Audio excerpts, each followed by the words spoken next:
Thank you for everything, dummies.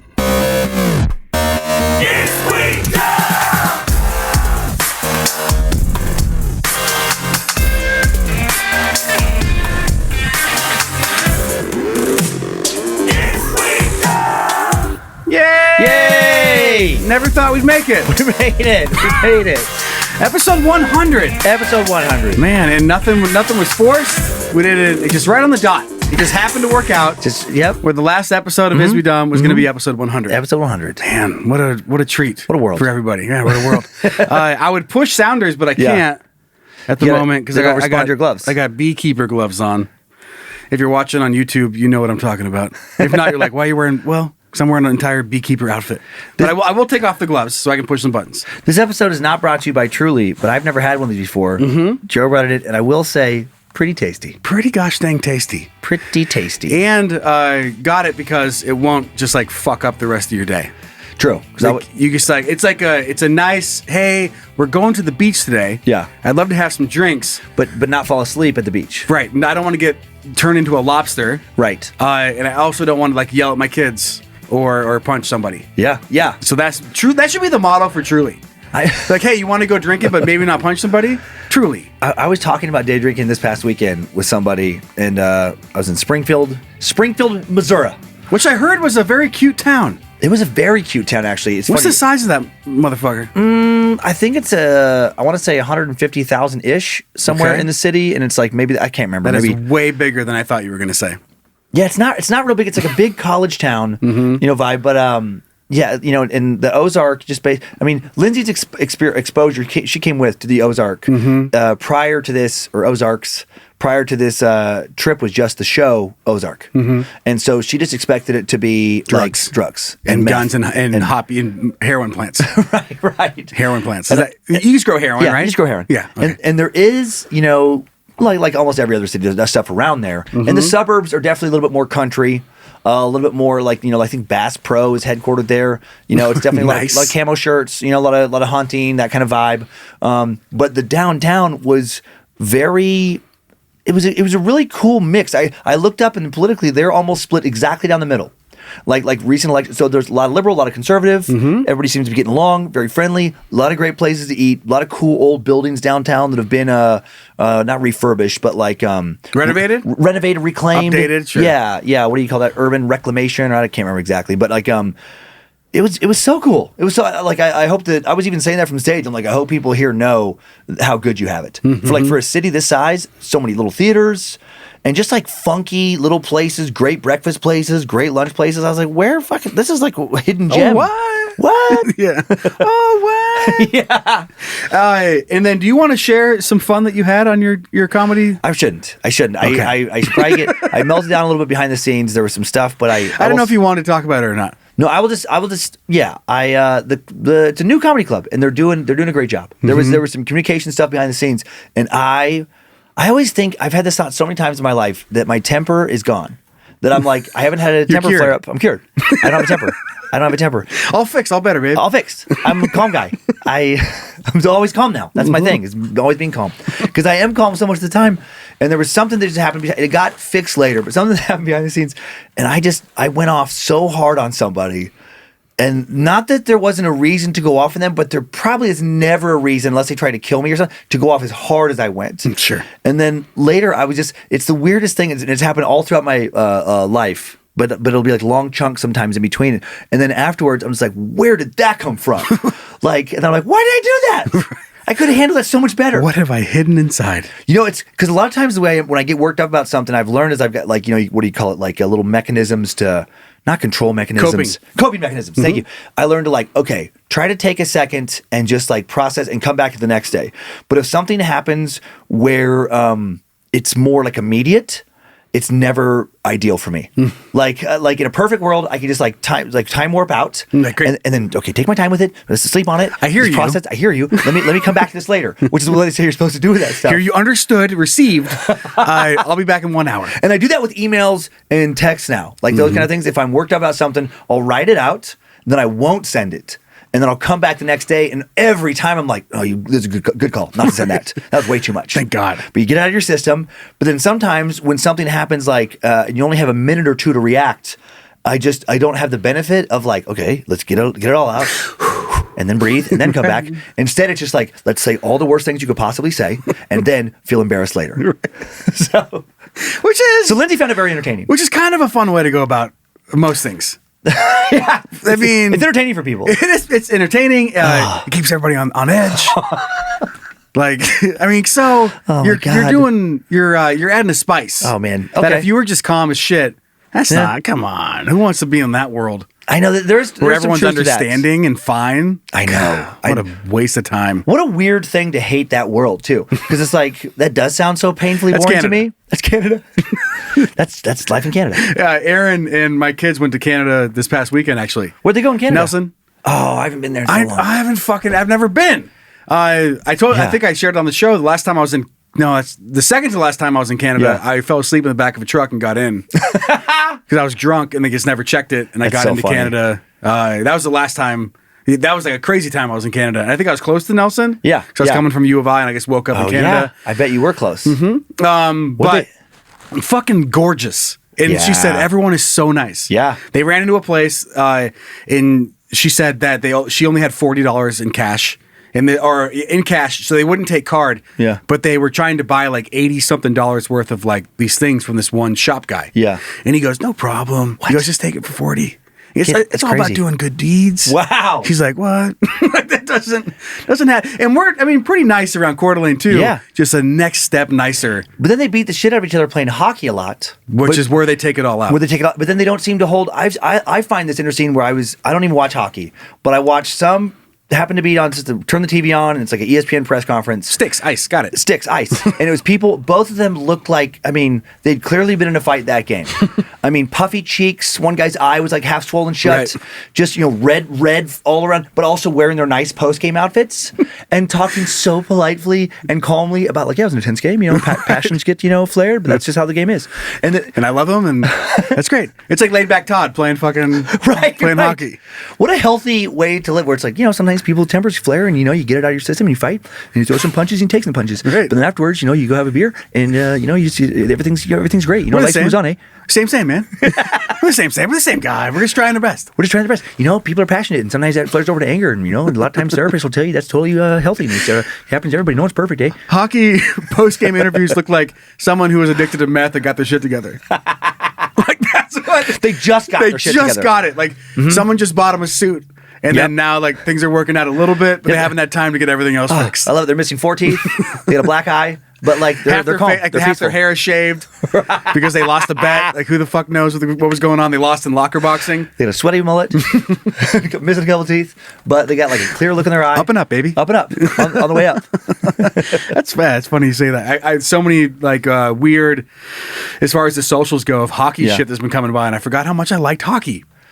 Well, you were around it so much. I was around it a bunch. I was never a big fan. Yeah, I would sit in and play with my buddies. Just for fun. Yeah. And I was like, dude, I am terrible at this game. And then I moved outside of my area. Yeah. And I was like, I'm really good at this game. Because all my friends were so good. Yeah. That I felt, because I was used to being good at sports. Yeah. I was never that good at hockey. Yeah. I could skate, I could slap it around and move it, but they were so good. Yeah. That I guess I was like, oh, you don't even know how to skate, you big sissy. And then now I just moved on with my life. I was like, no, I'm way better than everyone else. What the fuck? I loved it with hockey, and again, I don't know much about it. But just, I don't know, some wormhole one day I fell into. And like, I love how like for basketball, for example, LA, New York, Chicago, there'll be like these cities, like big cities where there's lots of competition and there's these private schools and then people play at these, legendary outdoor courts. And that's where like people get good, which makes sense. Bigger population area, more competition. Yep. And then like, a lot of NBA players will come from like, New York, LA, like these bigger cities. And then you look into hockey and it's like, 23 professional, hockey players have come out of this like bumfuck town in North Dakota with one angry dad. Yeah, with one like 4,000 population, but it's like all they give a fuck about there is hockey. Right. It's super competitive. That's all they got. People will move to like proteges will go to this weird ass little place. And I'm like, oh, that's so funny. It's just such a different sport. Yeah, I fucking love it. So for today's show, we're not going to do a show. Yeah, we're talking about love See for you guys the show next year. so far. No, yeah, we're gonna go through some emails and then bullshit along the way. Yeah. And then we're just gonna call that episode 100 because we both thought it would be pretty weird. Yeah. To just come in and be like, hey, Yeah. final show, and then just do a normal rundown and be like, bye guys. So Yeah. we're just gonna sit in here and we'll read some of the emails. Thank you to everybody, all the dummies Yeah. that sent in the emails, because I think since last Wednesday we made the call out. Yeah. Be like, hey, send in your favorite moments. There's like 400 and something emails. That's amazing. That came through. So thank you to everybody who wrote in or who took the time to write in and send those. We're obviously not going to read 400 fucking emails right now. And I mean, quite honestly, some of them are terrible. Where, I mean, I am impressed that you learned how to use a phone and were able to be like, this is how I write an email? Cool. And you're like, oh, well, we can't read that. But thank you so much for listening. And thanks to everybody for listening the past couple of years. Just nothing but like good things. You know, I ran into fans in Springfield and talked to them, and you know, some Is We Dumb fans for sure. And yeah, thanks for just being, you know, like understanding and just cool and just, you know, want to reiterate again. And I've said it so many times on the other shows, has nothing to do with like the quality of the show. It's been such a fun show. It's been so consistent. I mean, it's, you know, it's been rated so well, which I'm so proud of. And it's just, yeah, just like reflected more and more. And it's like so much of my nature is to want to build things out. And it was such a source of just frustration for me to be working on a show with somebody who did want to build things out. And it's the first time in my creative life that I truly like ran out of gas for so long. And I was thinking about like how little gas I've had. I've wanted to make a trailer for Timesuck to match the trailers on Scared to Death for Is We Dumb. I've been talking about that, I just realized, for 2 years. The same with the Secret Suck trailer, remember? Yep. Didn't have a trailer for that. I think I went through. Oh my God. Yeah, like you've done so many projects. 160 episodes and cut out like the highlights of it. And we just never had time to actually do it.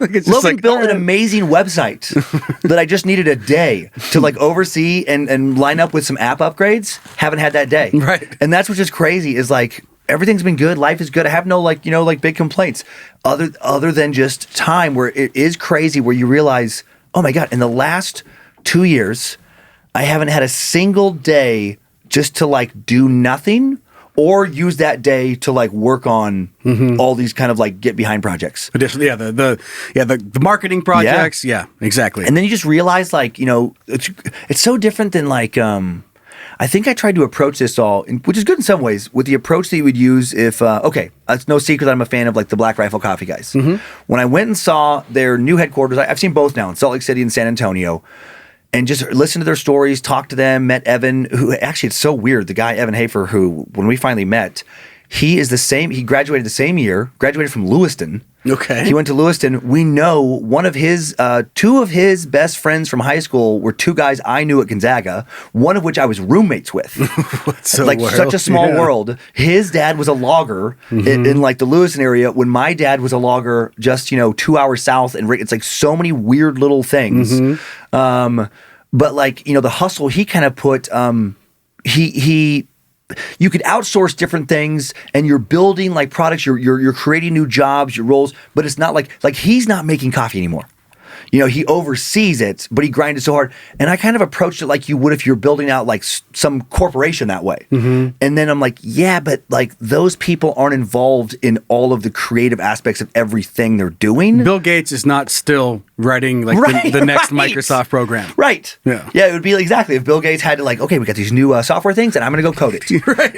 It's like, I got it, guys. I got it, guys. Be right back. Be right back.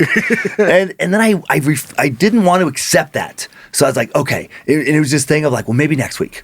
Well, maybe next week. And then it was just realizing it's like, dude, yeah, but you don't have more hours. So it really was just about hours in some alternative universe. Even one where I didn't have like, you know, kids or anything, where it's like there's less family demands and things that you want to be a part of family-wise. But I just realized I'm like, okay, which is my nature to go like manically too far and then have to like pull back. But I've never, this is the first time I've had to pull back on something I really enjoyed. Right. So it was, you know, it was a struggle, but it has been very nice to watch on socials and stuff and to hear you talk about Can You Don't and to see like the fun there. And I even get jealous in moments where I'm like, oh, I want to have that fun. But then I'm like, yeah, but you don't have fucking time. You did it. You're the one, you're the reason that is even there. So it's like, you ran out of time. How funny would it be? Oh my God. If we launch Can You Don't and then people get over there and now it's me, you and Brian. Like it's just... You're like, goddamn, Yeah. I couldn't stop. I can stop. I couldn't stop. I tried to be hop over. Yeah, just all three of us again. Like, wait, what? Yeah. Yeah. No, I hear you. Oh my gosh. And I'm sure Lindsay would be worried about that because she has been behind the scenes being like, you don't have to do all of this. And I'm like, no, I do. I gotta be. And a lot of it too is coming from a place of needing only relying on creative income, like that do or die. Right. Like you either make it or you're like struggling to pay your bills. And it took me a long time to accept. Now it's like, dude, you have 3 other jobs. Like you're okay. You're okay. I remember hearing something about Leno years ago, and he's obviously way beyond me. But like when he was well into the Tonight Show, there was this crazy legend where he never spent any Tonight Show money, and he got paid millions of dollars a year for the Tonight Show. He would do corporates. He would tape early in the day, fly somewhere for a show that night in a private jet, fly back home, get home late that night, get up and do the Tonight Show the next day, and did that for like 15 years. I mean, no kids, but did that all the time. Because and then there was some like documentary where Jerry Seinfeld asked him about it, and he's like, you're still the 21 in your head. He goes, you're still 21 years old, or something to this effect, and worried about like not making the next gig and not being able to pay rent. And Jay Leno was like, okay, you know, but it's crazy. At that point, he was worth tens of millions, and just out of paranoia was like, I can't. And I remember seeing that and it not reading as inspiring to me, but it's like, dude. Just fucking talk to somebody. What do you do? Why are you killing yourself? You know, like a true workaholic. Yeah. And I was like, so anyway, so it's just an explanation. It's like the fans, you guys couldn't have been better. You've been amazing. It couldn't have been more fun. And Joe couldn't have been better at putting it all together and being funny every single week. Thanks, man. I mean, I mean, you too. It's and I will say that going through the emails, just kind of grabbing some that we're gonna read today. I'm not sure. I'm not sure how many we're gonna make through. Yeah. But reading them, there was a moment I said to fucking stop. Yeah. Like it was just a lot. It was just like you're fucking crying. Yeah. Like you and like none of it's gonna be too heavy. But there's people that were like I was about out. Like I was checking out. Yeah. And then hopped over here and was like, oh, these guys, like, I don't feel alone. Yeah. And I know that we've seen those very similar types of emails for other shows that are inside Bad Magic. Yep. And so reading through those and the ones that did come through where they just felt like they had to say something now knowing that it was going away. Yeah. It was like, geez, man, like we're just in here, like we're having a blast. It takes a ton of work. I mean, people just see the hour and 20 minutes a week that we put this show out, and the rest of it we're just fucking grinding. Yeah. But this moment of escapism, I will never forget it. It's an absolute blast, man. Yeah, me either, man. Yeah. And I should tell people since the last episode, obviously you can continue a fun ride with Can You Don't and get Joe. And you can also, and I'm terrible about promoting it, but the Secret Suck, which is like a $5 a week, and there's over 200 episodes now on Patreon. It's the Timesuck companion. Yeah, 222. Oh my gosh, 222. The first 20, 30, 40 were shit. Were shit. No, they were a different format. I wasn't here, so they're fucking terrible. It was a different format. And but then, there was a conscious thing for a while to have Joe come over on that show. It would just be entertaining for the Timesuck community and introduce Joe to them and build chemistry for this. And we still do that. And so there are, if you want to access even a whole bunch more episodes and you don't, even if you don't even really listen to Timesuck, it's not Timesuck dependent. It's like it started off more that way and then became a companion kind of clubhouse show, and then really it just kind of became its own show.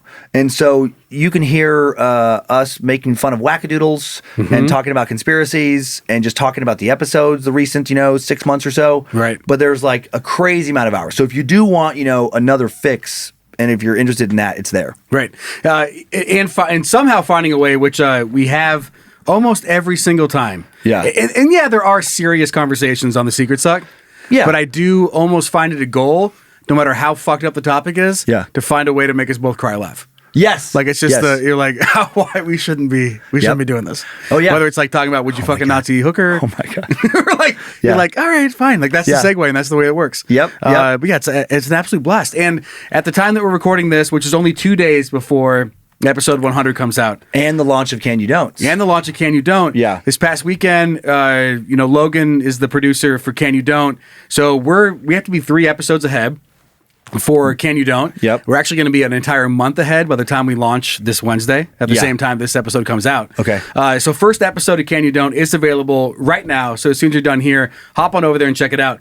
But Logan, like, I'm just concerned about how much effort he's putting into Can You Don't. Wow. Because the second we started it, he took off for fucking like almost 2.5 weeks, which makes me a little concerned, like, on his work ethic and who he is as a person.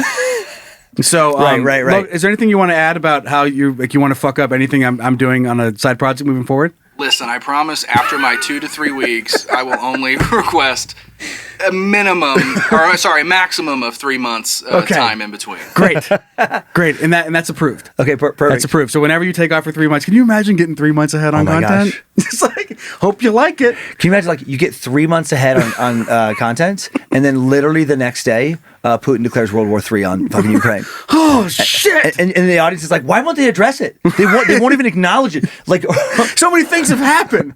There's like some huge catastrophe. aliens land. All of New York has been blown up. Yep. And we're just like, welcome to episode 6 of Can You Don't.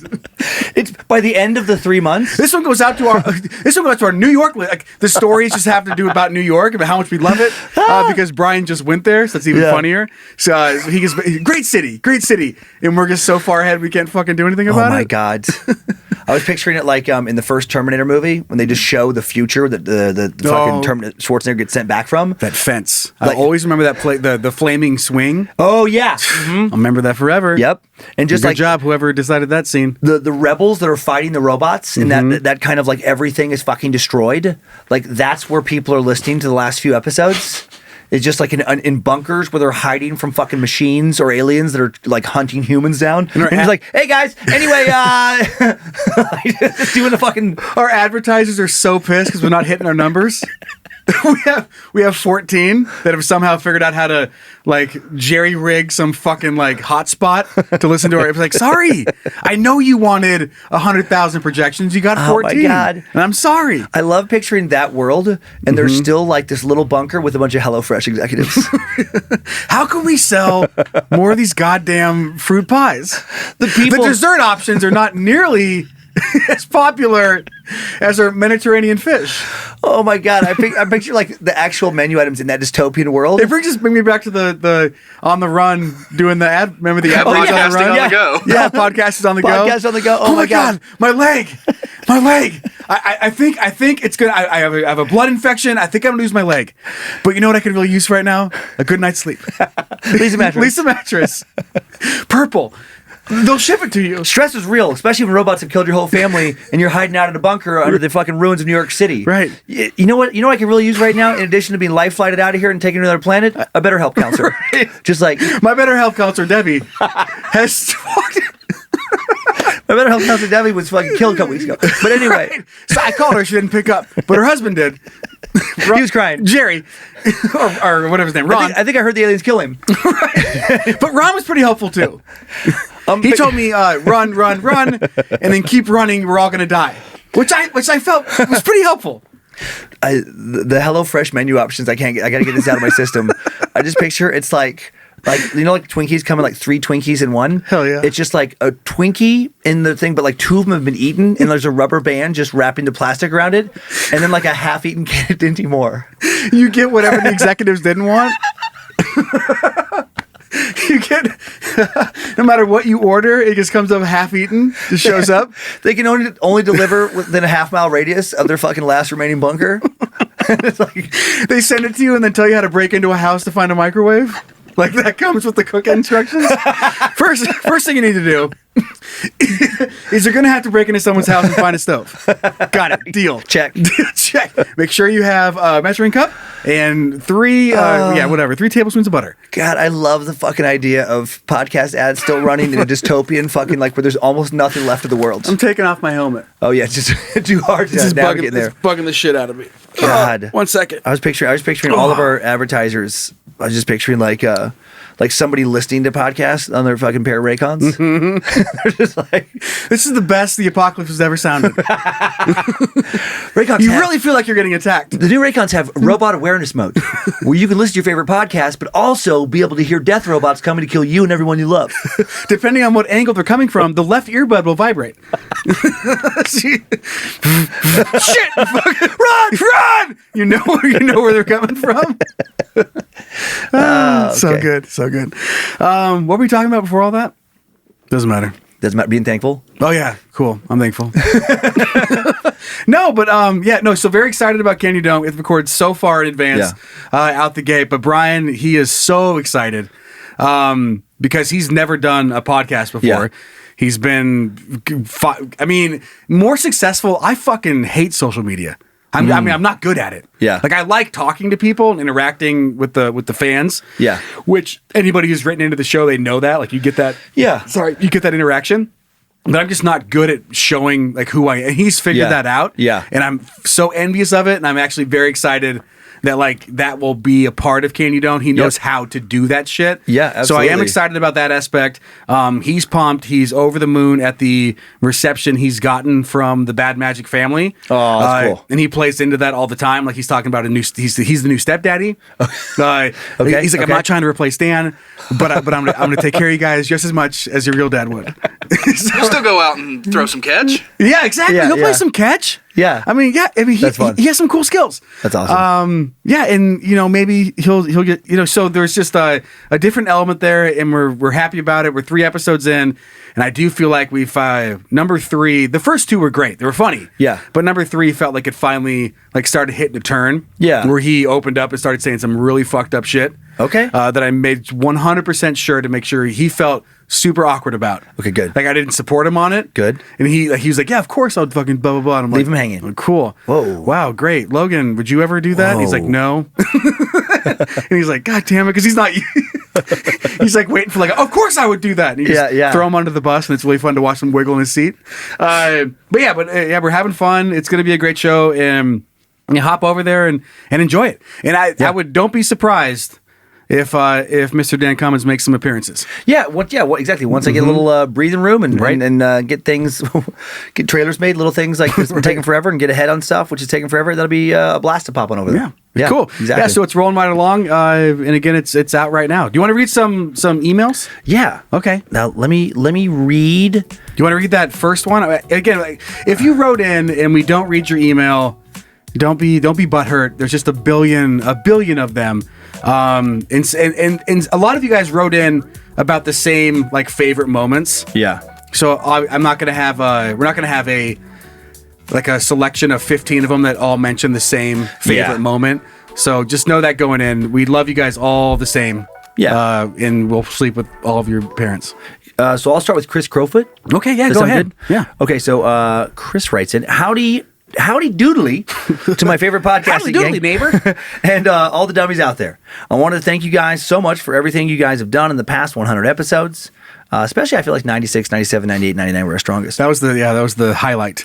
Mm-hmm. These past 2 years through COVID and the recovery from lockdown has been hard on so many people, but you two haven't skipped a beat when it comes to brightening up my day. The escapist comedy you both bring has been my saving grace in plenty of moments, from when you guys talked about Officer Sprinty and Moonwalker. Fuck yeah. Yes, to being a little kid and thinking you'll discover a lost civilization / tribe, or discovering some important fossils just by walking a mile or 2 away from your house. Do you remember those stories? Oh my God, yeah, I do. Yeah. Me and my buddy tried to open like a museum, like a fossil museum, and we were a couple blocks from our house. It's like, come on, probably been searched. Oh, I love thinking that literally on just like if I went over the first ridge on the mountain above my town, there wasn't even a big mountain, New and world. just looked down into the next valley. Riggins 2.0. Lost Indian civilization. A better family. Better family. Better family's on the other side of the hills. Yeah, this show has made me genuinely sore from laughing at your banter. Has almost sent me off the highway while driving due to the tears of laughter building up. Can't wait to listen to Can You Don't, or Can We Don't, and Can You Don't though, right? Yeah, they were Can. Yeah. And meeting the new stepmom / dad, whichever fits him better. Though I won't call him Fred, even if there's a fire. I was really, really hoping y'all could share this dad joke since it's perfect for this show. Okay. What's the difference between Dubai and Abu Dhabi? Or Abu Dhabi. Dhabi. Abu Dhabi. The people of Dubai don't enjoy watching the Flintstones, but the people of Abu Dhabi do. God damn! Nailed it. And thank you everyone who has sent in that joke. I haven't put it in the show. Yeah. But fuck, I mean, got to be over 1,000. And now it felt like the right time to put that in. And then Chris finishes by, anyways, keep up the phenomenal work at Bad Magic Productions, Dan, and best of luck to your new show, Joe. I know a ton of dummies will tune in. Bye. And as a wise man once said, take it sleazy. Take it so fucking sleazy. Well, there you go. Going back to, what was that line he said?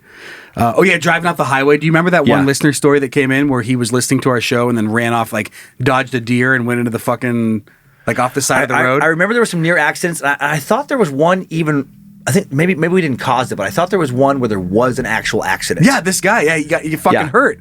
Oh, that's right. And then, like, he came to. Oh, my God. And I don't remember what episode it was. But we're like, yeah, fucking dick in a blender. And he's like, what is happening? After getting knocked out. Like, he totaled his truck listening to our show. But he did not go off the show because of, or he did not go off the road because of us making him laugh. Okay. But we do appreciate all the people that thought your lives were threatened from sending that in. We do. I'm going to move on to an email from Thea Olivia. Yeah, Gonzalez. It says, hello, my two favorite Yes. man of all that is dumb. Sorry, it was all caps. You can't, you just can't breeze over that kind of stuff. Yep. It has been my sisters, Rachel, and I's favorite show. When the world was crazy, we knew we had this podcast to comfort us. The show coming to an end is sudden, and though it hurts my heart, I understand it. I understand that it was time to move on. I will cherish all the memories and every joke that made me laugh from the core of my belly. This is a very quick snippet of the favorite gas leak joke. I wish I had more time to make a proper video, but this will do. Just don't forget all the lives you have touched, and the show will live on through your fans forever. Love you guys, and wish only the best. Always check for shoes. Thea Olivia. Thank you, Thea. And the video part of this is not that important, but so just take a listen to it. Okay. We won't show my computer because I don't want to give away her email address or anything. Oh, okay. But you'll get the idea. So I'm pushing play right now on the video.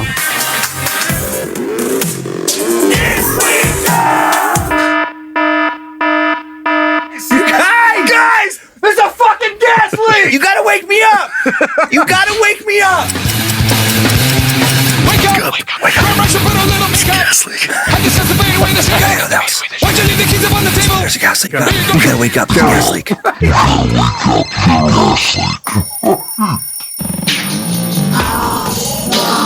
It says rest in peace as we know. Aw. No. Gosh dang. Gosh dang. Thank you for sending that in, Thea Olivia. Man, that joke. Yeah. I remember being, and I don't know how many times I've talked about it, but that was the one joke Yeah. that, out of all of the things, all the fucked up things that we have laughed at on this show, Yeah. that I was a little worried it wasn't going to land. Oh, funny. There's When just, it was too happening, weird, it was too weird. Yeah. I was like, God, I hope these people just fucking wake up. There's a gas leak. With a stop sign face? Yes. I was like, I don't know if they're going to draw. I was like, oh, fuck, please do. And it ended up being one of the biggest jokes that have ever happened on the show. That when I was a couple times now when I've been leaving the So stage, I feel ashamed for not having faith in the dummies. But a couple times when I've been leaving stage at a stand-up show, on my way to like the little green room area, I've had somebody whisper to me, just like, "Hey Dan," and then be like, "Wake up, there's gas leak." Gets me every time. Is there? Is there? Is there where? And your bills are past due. Wake up, there's a gas leak and your bills are past due. That'd be both terrifying things to hear at any point in your life. I'd almost hate your bills are past due worse. Your bills are past due. You're missing a bill. What? Jesus.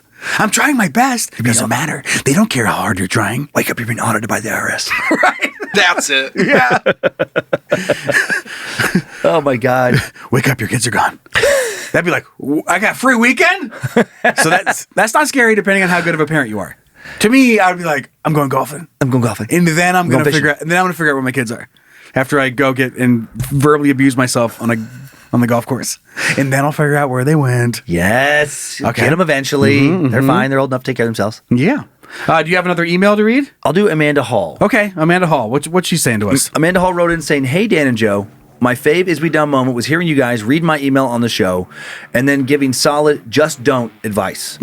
I'm sure you don't remember because of all the content, but the gist of it was my brother was in a tough spot and fucking around with a crazy bitch. After that episode aired, my brother called me, and it was the happiest / most excited I've heard him in a long time. I love that. He is pretty new in recovery for alcohol and has always been depressed, so it was great to see a glimmer of him being happy and healthy. I just wanted to let you know that even though Is We Dumb is mostly dick jokes and silliness... No, it's not. What? News to me. You really make an impact. Both my brother and I are very excited for Can You Don't. Mm-hmm. Also, could someone explain why Wake Up There's a Gas Leak is so fucking funny? I wish I could. It kills me every time, and I don't know why. Why? Mandy from Michigan. So Mendenhall goes by Mandy. Mm-hmm. Well, thank you, Mandy. Oh, man. I wish I knew. I mean, it's so funny because everybody is scared of that. Everyone's scared of a fucking gas leak. It is scary. No one's passive on a gas leak. Right. No one's like, just forget it. Yeah, whatever. Whatever. Come on, it'll blow over. No, it's a fucking gas leak. Yeah. And I'm not sure if we've talked about this on the show, but I remember learning this a while back, and it's been a while. I'm sure you already know this too, but maybe some listeners don't. That the gas company, gas company place, that they purposely make it smell like rotten eggs so that. Oh, so you know what happens? Yeah. Because the natural gas on its own it's odorless. Right. So they make it smell like shit so that you know that there's a gas leak. Which I'm not sure how far back that was, but I'm hoping that there's listeners out there right now that are hearing that for the very first time. Yeah. They're like, what? What? Yeah, because it doesn't smell like that anyway. Like it's like right off the cuff. It's just, nope. They make it because it's fucking scary. Yeah. I think that comes back into why Wake Up There's a Gas Leak is so fucking funny. I wonder if they did that with our neighbor. I mean, because I think I said that on the show, but we had a neighbor die from a gas leak like 4 years ago, like directly across the street. Like that's fucking scary. And was he sleeping? They were sleeping. One of them passed away. Oh, that's why it's scary. One of them didn't wake up. One of them woke up eventually. But with permanent damage. Jeez. Just the two of them. I had a gas leak at one of my old print shops. Yeah. Okay. And the guy came in and he was like, "Oh, we'll test it. We'll do the whole thing." And he got up and went to the unit, got his tester out, and he immediately turned around. He's like, "I need you guys to get out of the building now." Wow. And I had to evacuate for 8 hours. So did they not taint the smell? It was in a warehouse, so it was like so high up that it was leaking enough, but we couldn't smell it because it was like hanging out in the rafters. Man, I think it's funny because it is seriously fucking terrifying. Yeah. So making light of a guy sliding his stop sign head under your door to be like, "Wake up, there's a gas leak," and then that's all you get. Yeah. What do you mean? Yeah. What? And then he's gone. You open the door and he's gone. You're like, "Fuck!" It's so dreamlike. Is it weird superhero? So surreal. Someone saying that to you during the day would, I think, make you at least for a second pause and think like, have I been dreaming all this? Is he choosing to help me and me alone? What did he just do? Right. Like you're at a concert, and you're fucking rocking out to your favorite song, and some dude grabs you by the head and pulls you in nice and tight. He just goes, "Wake up! There's a gas leak." I just like the terror it would cause, because if that happened to me outside of the show during the day, there would definitely be a chance I would think I was in a dream, and now I'm trying to wake up from a dream, but I can't because I'm not in a dream. It would just fuck with your reality so much. Right. Oh my God. Well, thanks, Mandy, for writing in. I'm going to read an email now from Chris. It says, Chris Baumgartner. Yes. Says, "Hey, guys. I'm super bummed to see you leave. If only Dan found some of that Nazi meth. Maybe he could keep on doing it, but we understand." Timesuck reference. Yes. You asked on the most recent episode of Is We Done what your favorite parts of the show have been, and I've got to say the time Dan was apologizing about leaving a can of gas next to a roaring fire to the backdrop of sad music had to be the absolute best, funniest moment in the whole show's life. That's very nice. Anytime you have to apologize with the sarcastic violins in the background, it's just gold in my eyes. We're going to miss the show, but we can't wait for Can You Don't. And I can't wait to see Dan in Springfield. Well, yeah, he saw you. Hope you had fun. At the Blue Room. How blue is the room? Was it even blue at all? No, they have blue lights. Okay. They have blue accent lights. That'd be a way. Can you imagine? You show up, everything's red.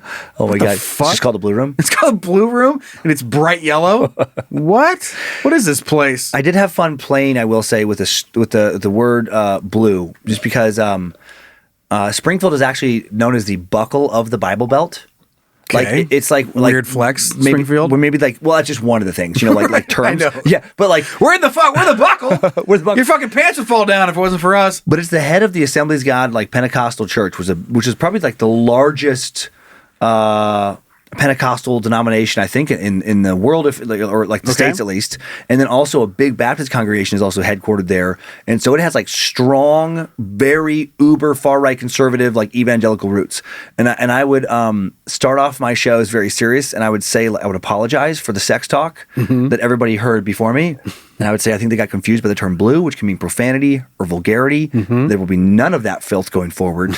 And then I would throw out hypotheticals of what things I won't be talking about and talk about the most disgusting sexual acts I've ever heard of. But you promise not to cover but it? I'm not gonna do a bunch of jokes about it, but I would describe it in graphic detail. Right. And obviously most of the crowd got it, but there's always a few randoms. They're just like, oh, let's go out for a comedy night. Right. Even if they get their tickets in advance. And and there was maybe the funniest part of the whole weekend was just a few of those people thinking I was serious when I said that and feeling relieved, and then hearing me say such fucking horrific things. Of course, I'm going to talk about fisting. I'm not gonna a camel. Why would I talk about fisting a camel? It's not funny. There was one lady, one show. I think she just spent the next 60 minutes just glaring at me. Just go. Just get up. Get up and get out of here. Get up and get out of here. Wake up.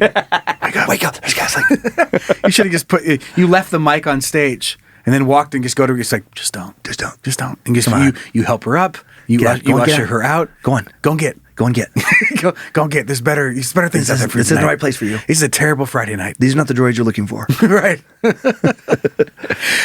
Okay, let's read another email. Okay. Which one do you want to read? I will read Pork Chop Robbins. Pork chop. I'll read some Pork Chop. Okay. Okay, it's Pork Chops. Dearest Dan and Joe, and that Logan guy. That's Logan Keith. Logan Keith, everybody. Great guy. My scrotum sags with sadness to hear the end of Is We Dumb. Hope this email makes it in time to make it to the dumbest final. Me and my wife Charlotte have been listening to Is We Dumb since its birthing. Kept us laughing throughout the pandemic, made us paranoid of where our shoes are, and highly suspicious of stop signs. The show's death will happen before her birthday, and was hoping for an early birthday shout out to my wife and best friend Charlotte. She deserves the skulls of her enemies. You guys are the cat's knees and the bee's pajamas. Or whatever, potato, tomato. You got it. You get it. Sorry for the long email. Loyal Space Lizard, Pork Chop, rest in peace, Stoopy. Oh, yeah. Well, thanks, Pork Good night, Chop. Stoopy. Yeah, Stoops. Stoopy's behind the balloon here. Stoops will live on in the episodes we've done forever. He's there. You can you can pass it on. You can say hi to him. Okay, you want some laughs? Yeah. And toss them on over there. Yeah. And then it's sent in by iPhone. Sent from my iPhone. Okay. So I don't know who that is. I'm confused. Pork Chop iPhone. Pork chop sent in from my iPhone. That always kills me. Why do they? That is so dumb that phones do that. First of all, A little marketing. God, The little brand recognition. Got to get their name in there. And iPhone. Pork chop or Charlotte, whoever's hearing this, you go tell Pork Chop. You can get that out of there. There's a setting in your emails that you can take out and don't have it say sent from my iPhone. Right? What a weird thing. Mm-hmm. And it's the same thing. I think people that write in from a Samsung, do they have a sent from my Samsung? That'd be funny. From my Galaxy 6? Sent from my Galaxy 6, which is better than an iPhone. Just weird, little war. It just keeps getting longer. Sent in by my fuck iPhone? Sent from my iPhone. I know a lot of the competitors and their email messages have been talking shit about us. And I just want to say that if you look at our fucking numbers, nobody beats us in sales. It just keeps getting more and more in depth. It's longer than the email. We're doing great, and here's a graph. And it has a graph of how better they treat their employees. It's just weird auto signature in there. Bring in this fucking code for your next 10% off. It just it just makes you part of their marketing. Right. It is so weird to see that in there. I'm going to read an email now from Bad Ben. All right, Bad Ben. Fucking naughty. Hey, Fred and Barney. I've been listening since the initial launch, and even remember when Dan spoke of the show on Timesuck almost a year before the launch. Oh, yeah. I'm a longtime Bad Magician, Sucker, Space Lizard, and Creeper. Thank you. Love everything that Bad Magic has offered. I'm sad to see Is We Dumb is ending, but excited to tumble into Can You Don't. I'm excited to have you back, Ben. Yeah. As long as you don't fuck anything up. Yeah. Your name implies you're going to do something naughty. Naughty pants. Anywho, favorite moments are what you asked for, and I have a nice little story for both of you. I have been in the pizza industry for a very long time. Driving to or from work would be small times to listen, but most of the time was spent listening after everyone had gone home for the night, and it was just me in the shop. Occasionally, the delivery driver would walk in and hear something that caused a look of confusion on their face and left them wondering what kind of things I was into. This always made me chuckle and kept me going throughout my shift. A few months ago, it was a busy night and I had way too much cleanup for just me. So a coworker and a good friend of mine, Mexi, stuck around to help me clean up. I decided to turn on the show and we listened to Dan talking about doing coke in the alley. Oh boy. And Joe saying, going to bed? Would be that pickup line. Like, hey, you going to bed soon? You guys proceeded to joke with, want to fuck there? No, want to fuck over here then? And Mexi just bursts out laughing. Dean, the driver of the night, comes in and asks why she's laughing so hard. So I rewinded for him so that he can take a peek. Over the next few weeks, we would occasionally just yell at each other, going to bed, to which the other would respond with, hey, you want to fuck here?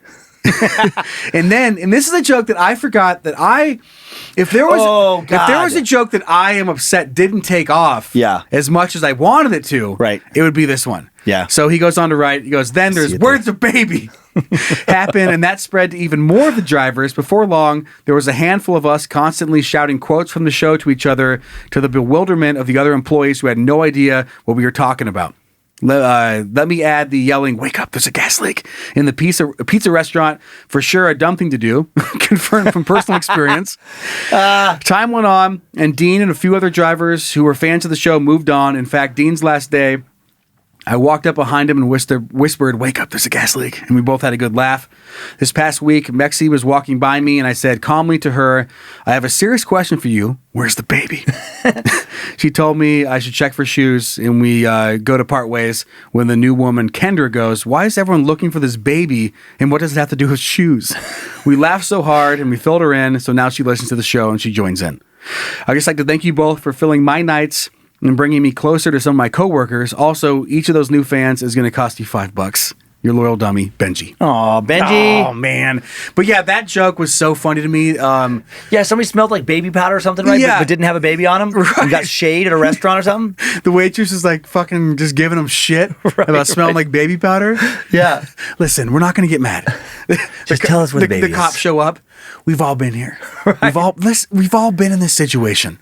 And I'm telling you right now, we all are the guns, we've left them outside. Right. But one thing we need from you right now is to tell us, where's the fucking baby? Everybody goes home and everybody's safe if you just tell us where the baby is. Where's the fucking baby?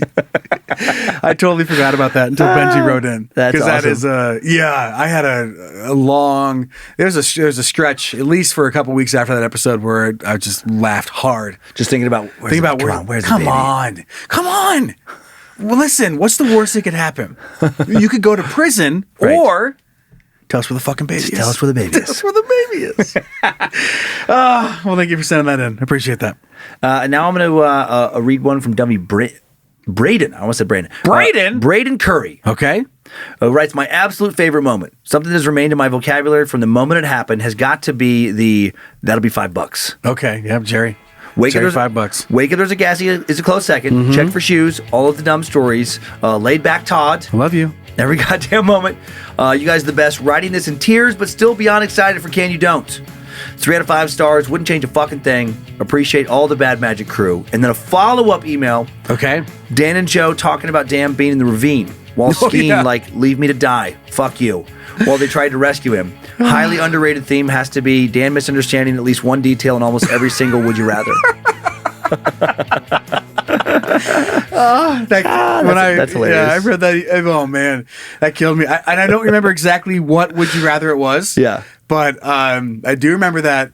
I think you were like super fucking tired. You were exhausted. Yeah, and then the two different options, you kept on just taking them in ways that you couldn't take them.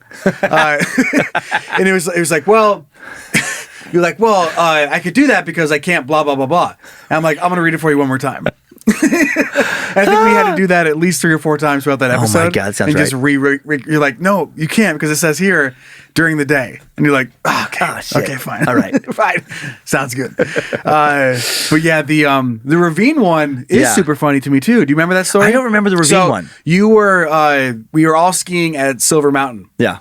And we were joking about you flying off the cat track. Yeah. And then you were only 5 to 10 feet off of the cat track. And you were like, just fucking leave me. and we had a helicopter come down to pick you up, and then you're like making it super difficult because you don't want to be saved. Like you want to be dramatic. So they're trying to pick you up, and you're fucking punching the EMTs, or they finally get you in the helicopter and you throw yourself back out. Gotta find a new dad. And you just made it so dramatic. Just being like so tired, just not wanting to ski anymore. Oh my Hey, God. do not get me out of here. I'm over it. Because you're looking at your watch. You have more time for more runs, and you just don't want to do it. Just leave me. Just leave me. I'll be fine. Let me die. There's other dads out there. I think that my skiing struggles this past year, honestly, it had a lot to do with my toe. What? Oh yeah, slamming in the fucking boots. No, just my toe being so fucked up for a couple years. I put it together just recently where it's like I wasn't able to do a lunge kind of move, right? Just because my toe just wouldn't stand for it, like the crazy like pain you would feel from the toenail being pushed into your fucking toe, right? And getting that fixed finally, and it's all fucking completely better now. And being able to do that move, I'm like, oh yeah, like I wasn't able to do the move you need to strengthen a muscle for skiing, right? So it was so frustrating. But I'm excited for next year. Next year I'll be fucking next year. training for the Olympics, running over your skis. Getting mad about your kids not picking up their shit, then you ran over your own skis. God. That was a fun story. Remember that? My ski pole's still bent from that. You have like racer ski poles now, the ones that have like the little arc in them to little curve. dive around the poles. This one was sent in by Edward, and he's talking about Carvalho. Carvalho. He was talking about how this is the moment that you first told me that you fucked your stepmom's pillows. Oh yeah, I didn't expect that to catch on. Yeah, and he took a screenshot. Oh boy! So this was the moment, and Logan can bring it up for. This is your reaction. Are you? Yeah. Okay, that's the right vibe. Just I mean, I'm happy for you, but you can tell that I'm concerned. I don't support the happiness. Right. Like how you got there, the path to happiness. I'm glad that you made it, but your journey there was. I was trying to find the right words to say, and you can see that right there in that picture. So I'm happy that he sent that in. Oh boy. Do you regret any of that? Of any pillow fucking at all? No. Cool. Whatever. Whatever. What you gonna do? What are you gonna do? What are you gonna do? Jones, you win some, you fuck some pillows. Well, you got a crunchy pillow. Yeah, crunchy pillow. And it's fun to know that there's like hundreds of people out there with a pillow that designed, stained in cum. Yeah. And it's sitting on a couch or a chair or a bed right now. And even more, like the over 1,000 fucking portraits of us that are hanging out in houses. So funny. So fucking. Don't take him down. Keep him going. The pillow when Logan showed me, that's the closest I've come to just being like, I don't think we should do that. Like with the merch item, but then I was like, well, you already talk about it, you fucking dirtbag. Right? What do you care? You're like, whoa, guys. Listen. And what would you know? It did really well. I know. Right? Do we have so weird? Like, do we have no standards on this show? It's like you did it. We did do a horse pussy too. We did. Oh my God! And those sold out. Does everyone know that we talk about how they were never for sale? But it was a funny joke because people have written in throughout the entirety of the life of the show about how concerned they were that it was always sold out. So pulling the curtain back a little bit, there was never a horse. It was never for sale, but it is very funny. That was a store joke, and we do have it over there. Oh, I see it. Logan, will you go grab the horse pussy and bring it to us? Oh boy, I think it's a sound that we need to hear again. You just toss it. You just toss it. Yeah, you can. Thank you. Spitting it. It's.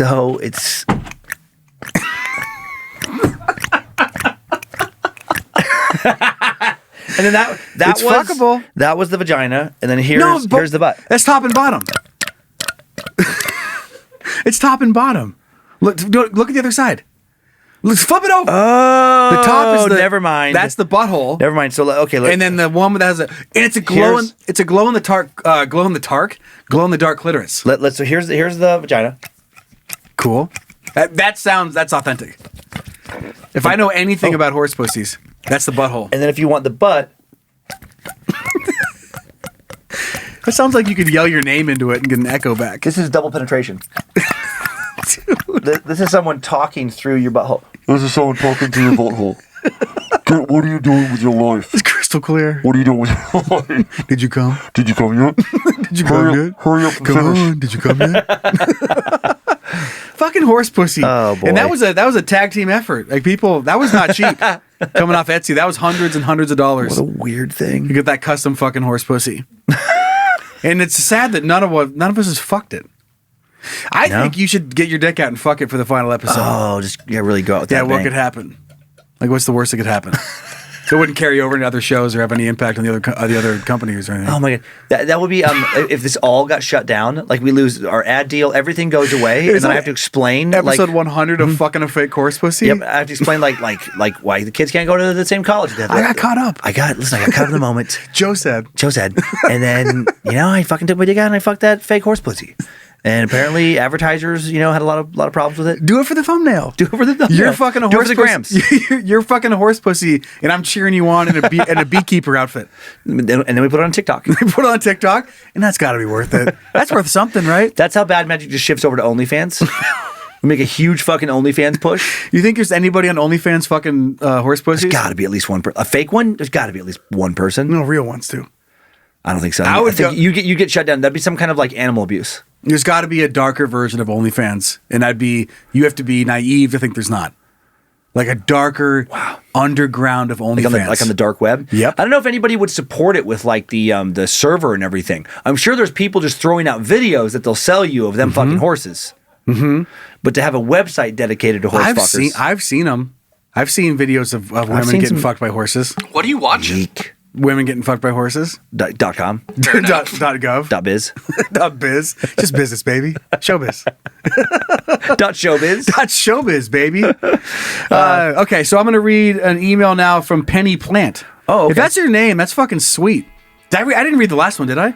You did. Oh, go ahead. I'll do. It's a quick one. I'll do Penny. Okay, go ahead. Okay, so she just wrote favorite Is We Done moments. Hello, Fred and Barney. Mm-hmm. My favorite Is We Done moments are wake up, there's a gas leak, hard-boiled eggs. That was... Oh, God, the fanny pack full of hard-boiled eggs. If I had to pick a favorite moment in every show, it was the hard-boiled eggs. God, we did laugh so hard about sucking dick for hard-boiled eggs. And how low you have to be. Yes. To just be like, yes. Yes, I will. Right. I mean, and somehow it's like worse than like sucking dick for a Caesar salad. Yeah. Like just the hard-boiled eggs. That's how you get a hard-boiled egg. They're you have to suck a dick for everywhere. it. There's so many hard-boiled eggs, and you just don't have the means to cook it. And so you have to suck a dick for it. And that just makes me so sad. And then Penny added Ricky Henderson and Randy Johnson. Also loved all the one-star heroes. Yeah. Ricky Henderson, we did have a lot of fun with Ricky Henderson. We did. When you first, because we were talking about being trapped at a bar in the UK, because it snowed a bunch and they got trapped there. We talked about who you wanted to be trapped with. And for whatever reason, you picked Ricky Henderson. Fucking killed me. Just Ricky Henderson talking about himself? No one loves Ricky Henderson. And then we talked about that video game where every single player is Ricky Henderson. Right. So you had like the EA Sports announcer guy in whatever video game. It's like Ricky Henderson throws over to Ricky Henderson, picks off Ricky Henderson. Ricky Henderson steals second. So every single person, Ricky Henderson goes yard on Ricky Henderson. And that did make me laugh. And I will say, and I don't know for sure, but it was called out by many dummies that there's a podcast where, who is it? It's the guys from Always Sunny in Philadelphia. Oh, okay. Philadelphia. Philadelphia. Why the fuck did I say it like Philadelphia. that? Philadelphia. Always Sunny in Philadelphia. Cool. No, but we did Ricky Henderson. Yeah. And it was such an odd name. And then it was like 2 weeks later, they started talking about Ricky Henderson. Oh, yeah. I remember you telling me that. And then there was another episode. It might have been the one before or after. I think it was after this. Yeah. And then it was a couple weeks later. They also talked about this same obscure thing. So if you guys are fucking fans of the show, I fucking love Always Sunny. I wanted to say that this whole time. I wonder if they have like an intern or producer who listens to this show. It's like, oh, these guys would do great with this. Right. These guys have to love Ricky Henderson. Well, it's kind of like Mindhunter with Timesuck. You remember that? Where there was a lot of like Timesuck references in Mindhunter episodes. Oh yeah. I remember that. Like the Showbiz Pizza and the other shit. Yeah. Michael McDonald being thrown in there. Yeah. So who the fuck knows? I forgot about that. So hopefully maybe the creator of Mindhunter, one of them like that was a Timesuck fan. I mean, there's weirder shit that has happened. Yeah. Like there's weird ties that you meet people after doing these podcasts. You're like, what the fuck? Like you listen to this? It is crazy where it's like not everyone listens to every episode. Like with all the shows now, where it does feel after the pandemic, like traveling around when Lindsay and I are traveling around. it is weird to be recognized so much. Like, and just like, and in cities where you're doing a show, but then the person like at the diner is like, oh, are you doing a show in town? Big fan of your podcast, or like this or whatever, and just like checking into a hotel. That happens like more and more now. Where it's like, hey, don't want to bother you, but can I get a picture? Can I touch your penis? And then like people who are like working in the industry and stuff happen to listen. It's interesting because we live in our little bubble here. I think the net is way bigger than we think. Yeah. I think there's a lot of people. That's crazy. Because people do cool shit. There's a lot of people that do a lot of cool shit. And yeah, they listen to the show and there's 3 of them. I guess there's 2 of them.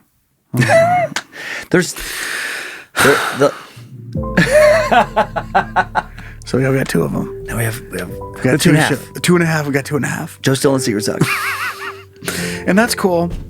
If you just like not full numbers and shows that like used to be on them and stuff. But what are you gonna do? Gosh dang. Sometimes you get busy and you just lose shows. And then people that once knew you, they don't care anymore. Yikes. Like you used to walk around and people are like, oh, I fucking love your show. And then now you walk around and everyone's like, glad your fucking show's gone. You know what I mean? You ever experienced that? That would be such a funny thing to hear out in public. Of like, hey man, Joe Pacey, you guys be done, right? Oh man, I'm so glad your show's over. Man, Jesus. I like you more. I like you more. Now that your fucking show's done, so shit glad- was trash. So glad you're not doing that show anymore. Oh man, and there. I mean, again, like the support of people that have written to me, like, Yeah. I love you, man. Like, I don't know how anybody could like you, but I have to call out how funny it is that the amount of people, that somehow just like hated me. It's like, how did you make it this far? How did you make it? Well, 100 episodes. Even if you made it through 96, 97, 98, 99 too. Yeah. So you made it 100 episodes. And then you were like, God, fucking, it's a bummer. Didn't like you anyway. It's like, we're fucking. Well, let me just say, there were just as many people who What's were your like, selective hearing on that? Where you're like, nah, and then Dan talks. He's like, yeah, buddy. Fucking love it. What? How? How'd you do that? I'll say there's just as many people, though, Joe, who were like, Joe's way hotter than I thought he was. That, and nice. see, and if I was single, Yeah. I'd be pumped. But I'm not, so that's torture. Hold it over Aaron's head. I'll take a Logan's hotter than I thought he was any day of the week. Well, you're fucking hotter than I thought you were. I think use it at home. And if like, okay, like if you want to have sex, and Aaron doesn't, be like, oh, that's crazy. She goes, man. I'm tired. You know who's not tired? Ah, man. And I just open up Facebook. You have a fucking file. You have a folder. You know who's not tired? Tina Martinez, 27 years old. Lives in Huntington Beach. Ricky Henderson. We're just like break down this list. You have photos. She's not too tired. She's not too tired. She's not too tired. Right. I scroll through and then I have plane ticket prices to go see all of them. Like they're paired with it. I was like, Sally. Oh my God. Sally, she's not tired. And I can go see her right now for $355. You follow One way. Yeah, yes, there's one stop in Denver. You follow up with the people that are interested in you, and you actually get them to fill out like a questionnaire that's like, what kind of sex they'd be willing to have with you? Right. Like this, like, you know who's not too tired? Tina Martinez, fucking San Diego, California. Right. Doggy style, double penetration. Like, you know, like all these different things. So, I mean, The survey's like, do you need a safe word? Door's Yes. always open. Yes or no? Would you like to have a safe word? Yes or no? Yes. See? So what we're doing, pretty Oh my vanilla God. to what Sally might be doing in San Diego. didn't somebody, wasn't it Mel Gibson when he first had his fucking meltdown? That was something that came out in his, like, it was like the most. Where was his meltdown? He wasn't Cheeseburger. That was Hasselhoff, He melted right? down. Cheeseburger on the floor Cheeseburger was Hasselhoff. Hasselhoff. Okay. Mel Gibson melted down in front of the police officer. I think he said some anti-Semitic shit. Oh, yeah, Jewy stuff. Yep, had some crazy stuff there. But then it was something, I want to say it was voicemails to his wife. Okay. Or girlfriend, something. But they got released. And and there was something, I'm paraphrasing so badly. Be careful. I know, exactly. But And what Mel Gibson said was, what's that one Jew that's always hiding? oh my God. No, but he said something about what's that one? he referenced being so famous, That scared little Jew who's having so much money, and he should at least be able to get his dick sucked. But it was, That's fair. which in all fairness, What are we doing? it made him sound like such a monster. Basically, it's like he's at a level where he should just get his dick sucked whenever he wants it sucked. Yeah, well, Can't. boy. I mean, have a hard time disagreeing. I'm Just actually- kidding, everybody. Honk honk. I loved it when I was working at Playboy. It was such a like nice reality check where we had the weirdest guests because nobody watched that show, but we had this one guy who sure it was great. It was a billionaire, some kind of business tycoon from somewhere in Europe. I don't even remember what he did. I just remember he was basically known for just being filthy rich. Okay. Crazy, if not $1 billion close. And he was so nervous to be on the show, and then he left right afterwards because his wife. He was so scared of his wife being mad about him staying too long after the show because she was afraid he was going to be talking to models. And it was a weird, refreshing thing where it's like it never goes away. No, it never goes away. And I don't even have that. Lindsay is so good. I shouldn't even say it that way. Refreshing, but also depressing. But there's no like if you're going to be married. I found it comforting in a way where it's like it's the same whether you have a fucking $1 billion. It's just like you got a fucking partner you're beholden to. And this is going to sound bad, and that's fine. And I'm very happily married, by the way. I say all that. Right. Yeah. The saying was, no matter how hot a woman is, there's someone out there who's sick of her shit. I've heard that as well. But it also goes the same way for men, too. For dudes, yeah. It's like no matter how handsome he is, there's a woman out there who is sick of his shit. Eventually, Angelina Jolie was like, I hate Brad Pitt's dick. Right. A waste of my time. Waste of my time. And we keep on talking about the same shit. It just plays out. So just know what you're going through and whatever your relationship is, you can go try to start over somewhere else. Eventually, it's going to get back to the same spot, though. Yep. Eventually, Alex Rodriguez was fantasizing about somebody else while he was fucking Jennifer Lopez. Right. Because he's like, oh, I'm so not that I do that because I don't. But there's a chance that he did that. You know? Why don't you do that? You know what? I will say though, I'm very lucky. Like, I've done that kind of stuff in previous relationships, but I don't do it either. But I just want to throw you under the bus. I think I learned. I was like, oh, I don't want to have a situation like that. Yeah, not fun. Not fun. And I'm very lucky that old Lulu does it for me. Fuck yeah, Lulu. Is she out there? I think she probably. She's went got her home. headphones in. Oh, okay. Yeah. Wow. She's around somewhere. Once again, sick of your shit. I know. Yeah. Luckily, sex-wise, she's not sick of my shit. She's definitely sick of listening to me. She's definitely. She just played into the same thing. We started recording. Yeah. She goes, Jesus Christ, I fucking hate this guy. puts her noise canceling headphones on. This guy just fucking which plays jokes. right into what I just said. But I love that even with like the whole family at home, because some people have this thing of like, oh my God, your kids must be laughing so hard all the time. And I've said outrageous shit to them their whole lives. And it is amusing to me that we could be at dinner and I'll say something that like somebody who didn't know me would probably possibly think is very funny. The best. And I'll say some like shocking shit just to like fuck with them. They've gotten to a point where they literally won't even acknowledge it. They just like stare like, okay. And then just move on to the next person. Like if they're not in the mood for that, just like, yeah, no, I need a serious answer. Even if my kids are in the mood for it, fuck me. Yeah, they're just like, whatever. We've heard all your jokes. I am so boring to them. And there's been times you say something and you know it's good. Yeah. Like you know it's a killer. It's a dagger. And you say it and no one cares about you. And then I will be like, I know it's funny. And I'll write it in my little notes on my phone. Do you think it's because they don't care or because their bar is so high?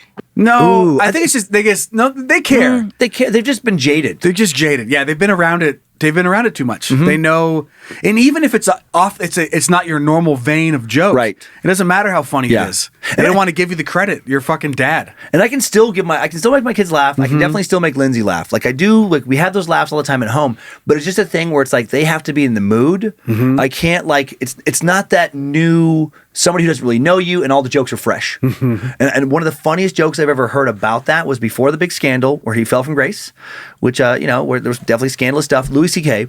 before the masturbation stuff. He's kind of making a comeback, by the way. He is comeback, pun intended. Hey-o. I haven't seen his new stuff. But before all that happened, I mean, he was where Chappelle is now. He was close to that for a while. He's so funny. He had some specials that were fucking monster comedy specials. And he had this one joke on one of them where he's talking about his daughter not being like into his stories and just being like, and like wanting to kind of like tell her stories to him. And then like, just what we're talking about right now. And in his head, he was like, I fucking hang out. I've won fucking Oscar, or what was like, something like Emmys. Right. He's like, I hang out with fucking famous people every day. what the fuck have you done? But I love him like turning it around on like a 6-year-old girl. Oh, your fucking colorings are good? Ooh. I was with, like referencing some famous artist last week. But I do love that, how like, if it's your kids, it's people like, they don't fucking care. They don't care. Makes me think of like Gordon Ramsay and how jaded his kids are to like good food. Oh God. Man, I didn't think about that. Yeah. Or like an artist, or like some crazy talented musician. Yeah. Who they think it's just normal for your dad to shred fest. Right. In the living room. In his jam space. It's like fucking Pearl Jam. Yep. Is in your basement, and you're like, ugh. Like it's too loud for you to make your TikTok video. Right. Oh, yeah, exactly. God, Dad! Eddie! Eddie, please keep it down. Right. And in the background, he's like, it's like drowning out your cool shit. God, I do love that thought, and I love like just like not wanting to listen to anything like that. You know, like Eddie Van Halen's fucking kids just being like, oh fuck, Oh my God, and just hating all the bands that their dad. You know, it's like, guess he's got that new custom amp, got that name brand amp, and he's turning it up again. Just trying to sit up here and watch fucking Blues Clues. Van Halen's down in the basement. I love it. Okay, we only have a couple more emails, and then we'll wrap it up. I don't even know how long we've been doing the show. I don't either. Hour 10. Hour 10. Oh, Okay, well, cool. Perfect timing. So we'll do a couple more emails, and then you'll never fucking hear the show again. So JR wrote in, he says, "Hey, Joe and Dan, just wanted to share my memory of my favorite moment on the show. I was working in a shitty retail job, listening to the episode with the listener-submitted story about falling asleep drunk on the metro and running from a security guard and being lost in the swamp for hours. And I forgot about this one as well. And fuck, that was a funny story. I was laughing so hard, I had tears in my eyes and had to excuse myself to the back room because I looked like a maniac. I still chuckle anytime my brain reminds me about the, here's what I can tell you from my time in the swamp. Sad to see the show ending, but it was a great run. Good luck on the new one, and I'm excited to check it out. Wake up, there's a gas leak. Dummy Josh." Well, thanks, Josh. I know. That was a funny story. Yeah. Yeah, he fucking was out. He's out partying with his buddies, then disappeared, then fell asleep on the train. Then he woke up, and then like the security guards were trying to help him. Yeah. And he fucking panicked and just took off and ran from them. He got lost in the swamp. Yep. I do for remember hours. Yeah, for hours. I think like a whole night. Something crazy. Like that's where there's so many cryptid stories start from Josh, or the whatever the story was, the guy that ran away. Where he's just drunk dude that's fucking muddy. Oh my God. Like, you never believe I saw fucking Swamp Thing. Or Mothman. Like, I bet you there's so many. Oh, yeah. Coincidence of seeing some fucking idiot in the woods. Just seeing somebody lost. Can you help me? But he's so drunk, it sounds like, just fucking run away. Drunk, just some drunk dude. Fucking moonshiners out in the woods. Right. Oh, Too God. drunk to ask for help properly. You know, I am thinking of like, I do like the tone of the message of, you know, like, there is something to be said. Not that, you know, ideally you want to do it like, when we did, but about, you know, not letting a show kind of wind down and get stale. I saw those, yeah. Mm-hmm, like those messages and stuff like that, because ideally that's how we want to end, or how I want to end all the shows here eventually, you know, and like my life too. That'd be cool. Just like on a good Up strong and up, note. baby. Yeah, not like no one around me that loves me has to watch me just fizzle away. I know, but that would be ideal. But yeah. It's ideal. Like there is that thing I think about with like athletes, where, and I get why they do it, but there's been so many cases where like, you know, I think about like I mean, these are before my time, even like Willie Mays, some of these people who like they had the most amazing career, and everybody. Bo Jackson kind of did that too, didn't he? Tried to hang on a little bit too long. No, sorry. No, I was going the other way. Oh, no. Took off before shit got bad. Because it's a Gronk, hip injury. Gronkowski he took off. He's still bouncing back. Oh. But he took off before shit got really bad. Albert Pujols. Yeah. That's a dude. Yeah. Oh, hanging on too long, you're saying now? No, I'm saying that they took off before shit got bad. Well, Albert Pujols is still playing. I didn't know what Logan was going with. Sorry, I was going the opposite of what Joe was saying. That's what I thought. Because Pujols is still doing it. Yeah, and he stole a base the other day, I think. He pitched the other day too. Right. He hit 2 home and then runs. he had to give and then being a jokester that he is, he gave the ball because it was his first time pitching. Yeah. So he asked the guy that got the hit off of him if he wanted the ball, and then threw it in their dugout so they could have it for memorabilia's sake. That's awesome. But I do think about like Barry Sanders to me is the best example of a guy who like, I'm sure left some good years on the table, but the only memories anybody has of him on a football field are of him being fucking phenomenal. Right. Like all pro. And that did factor into my decision on here too, where it's like I started feeling the burnout and feeling myself just not having the gas to stay up till 4 a.m. to get like a mostly Timesuck, really is a Timesuck. Right. And then feeling that was like, well, worst case scenario is when you leave fans thinking like, man, I wish they would have hung it up a couple years ago. Right. You know, like it fizzles its way out. Yikes. Yep. Yeah, just like, okay, well, had a fun run on the front end. Right. Yeah, that is for a creative mind. That's a big nightmare. That's a fear of mine with every hour of stand-up. It's a fear of mine with all the podcasts of like, if I feel like I was off one day recording any of them, then I have that that fear inside of like, oh my God, am I just gonna like fucking start being shitty? Am I gonna like not bring as much the next week? You know, it's like making sure you have enough energy to do it justice. Because a lot of people will do that, especially when a podcast starts doing well and stuff. I've seen that so many times where I'm like, man, don't you have artistic pride? It's like you're just eating a fucking sandwich on the mic now. Right. Like you're just phoning it in, and you see the comment section, and it went from like mostly 4 and 5 star to mostly 1 and 2 stars. And it's like, don't you fucking care? Come on. Yeah, no, they just checked out. They just moved on. Yep. I'm trying to think of not that anyone cares, but I'm trying. Did Ken Griffey? I know. I felt so bad for him. He could have hung it up sooner because of the injuries. But he was so plagued with injury. He still. I know. He probably, if he was healthy, he probably still like LeBron. Like I don't want LeBron to hang. I didn't want LeBron to hang it up. Like now, like he still is really good. He's still an MVP candidate, right? Like he's still really, really good. But he could, right? But I feel like Griffey, if he did not break his wrist every fucking year, fucking pull hamstrings, so he was probably like thinking the same thing. Yeah, he's like, if I just fucking stay healthy, I can still compete. The saddest version of it all is boxers. No, yeah. I mean, some MMA for sure, but there was guys like, I mean, this is an old reference too, but like Larry Holmes was at one time a fucking beast in the ring, and then he fought for like another 10 years, like when the beast was gone. And it's like, oh, you're just a fucking punching bag going out there to, it's like, and sometimes it's for money, you know, which is just so sad, you know, and like, I'm sure there's like actors that there's the equivalent of too, and just various, right now, I mean, athlete, I mean, I think he seems like a super nice guy, but it is a little sad where Dwight Howard used to be such a phenomenal center. I mean, Superman. He was called Superman. And Blake Griffin. Oh, they're both so fucking good, so explosive. And now you never hear their name on anything. Yeah, but maybe they just don't know like anything else to do. It reminds me a little bit of Tom Brady. Right. He had the chance to go the fuck out and just bounce, and he's coming back again. But what if he's fucking phenomenal again? Because what's crazy is he was an going MVP, a candidate again. I know. Well, yeah, you fucking win the goddamn Super Bowl. Yeah, like you fucking doing it. Fuck.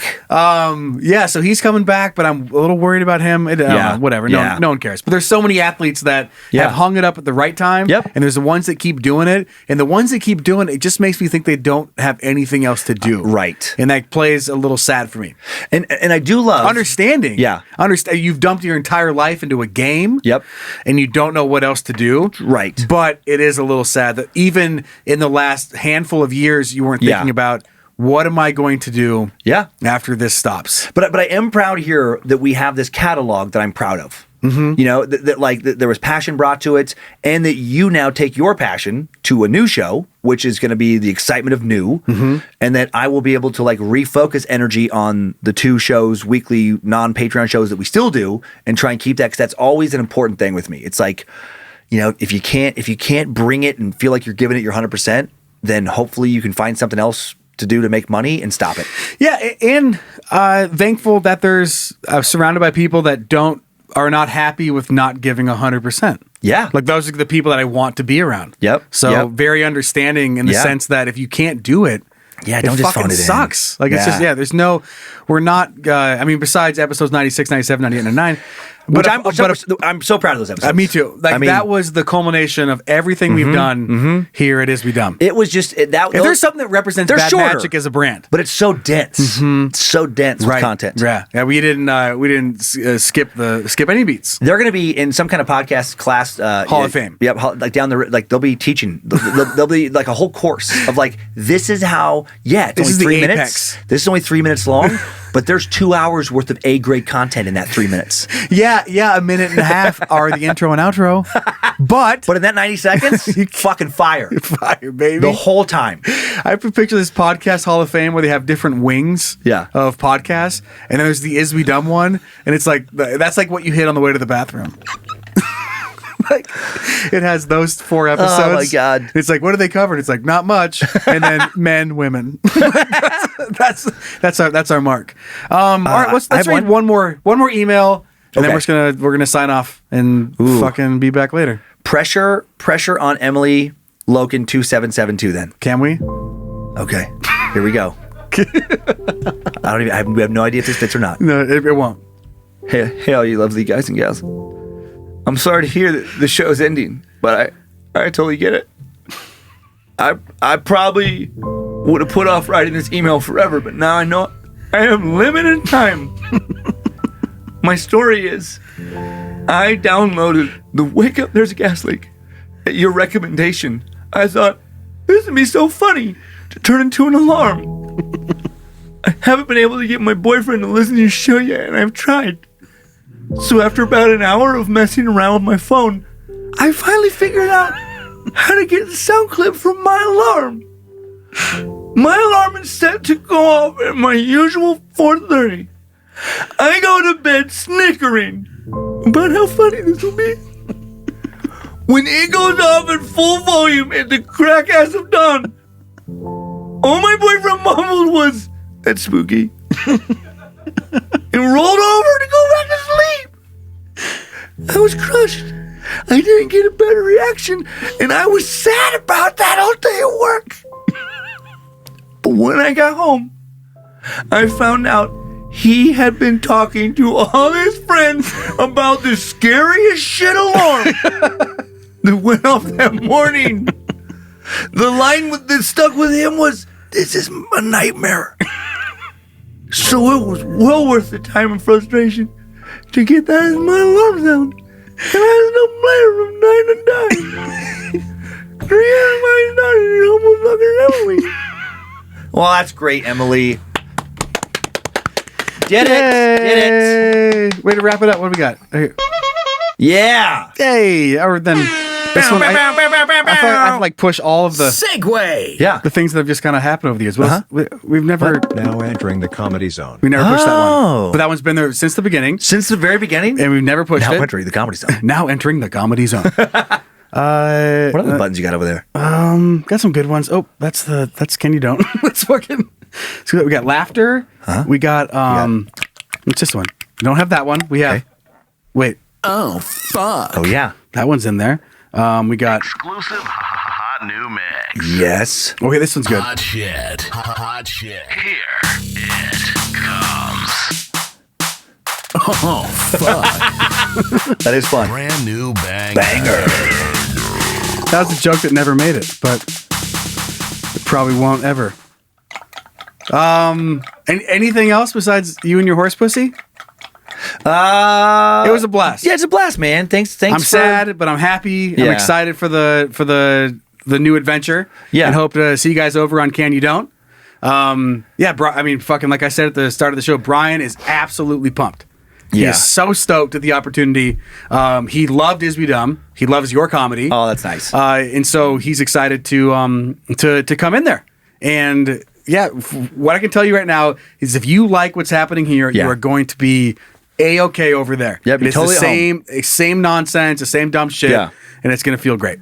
And and I am definitely sad to no longer be doing this every week, but I also am excited just to have hopefully what will not.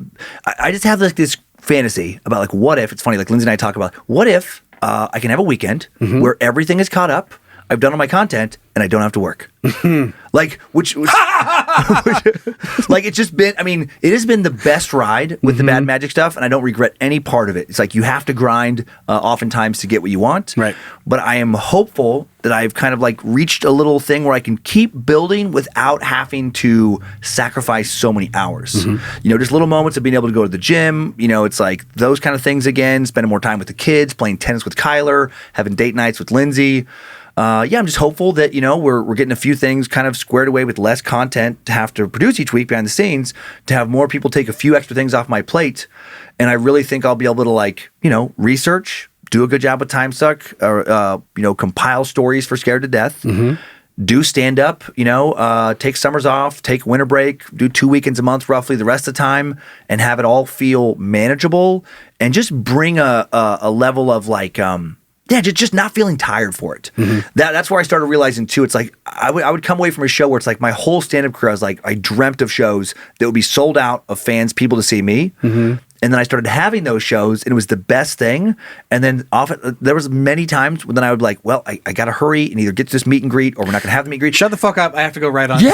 I would literally go back to my hotel and be like, oh man, I wish I had time to enjoy this and just have a few drinks with the other comic, but I have to get an hour and a half of research in before I go to bed. And there was a point where I'm like, you do what you need to do for a while, but I just am looking forward to being able to enjoy what we've built here and just kind of soak in the ride and just have that nice, break where you get to recharge the juices so you can be more creative and put more passion into what you're doing. And I will definitely regret not being able to find a way to keep all of it going. Right. But it's humbling. It's humbling not to be, feeling like you have limitations. Because I definitely thought for a while that it's I have a never-ending supply of creative juice. I'm superhuman.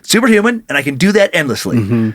And I probably could do a version of what we have here that way, but at a detriment to the family. And so, I just hope I can have that balance. In a perfect world, you're having a blast 3 months from now. You're having a blast with your show. You're making extra money on your show. We're having a blast here. Everybody gets to do what they want to do and also have their private lives. Right. And it doesn't get any better than that. So I'm just so thankful that the fans have let us take chances, that the fans understand when we pull back, when we go forward. We do have the best fans at Bad Magic. And you can still hear Joe and I, like I said on The Secret Suck. You can still come find me at dancummins.tv, stand-up dates. You can go, TikTok, Instagram, at Dan Cummins Comedy, where there's going to be stand-up clips. It's not going to be the same as what we have here, but you can also go back and listen to this catalog. And I hope you can, still get a lot of enjoyment out of that. So thank you, Joe. Yeah, of course. Thank you for kicking ass every week, and thank the fans for just being so forgiving and so supportive of everything we do here. Without Is We Dumb, Can You Don't wouldn't have had a chance. I guess it could have, depending off who I ended up doing it with. Right. But no way, because the Bad Magic fans have come out. Yeah. They're so tight knit. Yeah. And they're so supportive of what we do here that, so this show has given that an opportunity. Yeah. And so no matter how sad I am about it ending, the next chapter wouldn't have existed without this chapter. Right. So that's how this book reads, as far as, from my perspective. Yeah. So I'm very thankful for this. I'm thankful for you for finding the time to do it for the 2 years that we did. Yeah. I'm excited. I don't know what the fuck we're going to do for the live Is We Dumb. But we have to figure that out. That's going to be fun, though. That's going to happen at the summer camp. Yep. Here, just in a couple months? I know. We got to it's figure crazy. that out. Yep. We got to get out of here and just go sit down and talk about what the fuck we're going to do. But it's been an absolute blast. Yeah. It's shown me so much, and it's been great. But I'm excited to open that next door and get going with Can You Don't. Yeah. And I hope that Dummies will jump over there and take a look at it. Absolutely. Because it's a lot of fun, and if it's almost everything besides a couple segments is coming over just reworked. Yeah. That's just to fit and to broaden everything that Is Be Dumb was. That's exactly what Can You Don't is. Oh, so awesome. Without this, that wouldn't have existed. So thank you so much for the opportunity Yeah. and doing this with you for a couple of years. Yeah, man, it's been a blast. All right. And Logan, thanks for stepping in. You filled in immediately for Zach. And I guess a big old shout out to Zach too. Yep, thanks for Zach. For the first year and a half that he was here. Absolutely. Well, thank you guys for letting me out of my cage for a few hours every week. Yeah. And Get the fuck back in your cage. Yeah, as soon as this is over, I'll go right back in and lock myself in as normal. As requested. I've had an absolute blast doing this. I'm really sad this is my last one here at Bad Magic on Is We Dumb. But, looking forward to Can You Don't, and for also what the future of Bad Magic holds with the other pods. Yeah, I like, continuing to morph and push and, And you get time back from marketing. That changed Right. a lot. We had a lot of time for marketing. Yep. When I first started here. Yeah. And I'm looking forward to see what that looks like, to have some more time to like expand the brand. Right. Because we haven't had that time for years. And it's that- been just keep yeah. what we're doing. That's it. There's no anything ever out on the outside of the Yeah. bubble. So we're kind of back to where it was for that first couple of years that I worked here. And I'm start ex- expanding stuff. And I'm excited on that, like business wise. I mean, I never like, talk about these things usually on the show because it's more like boring.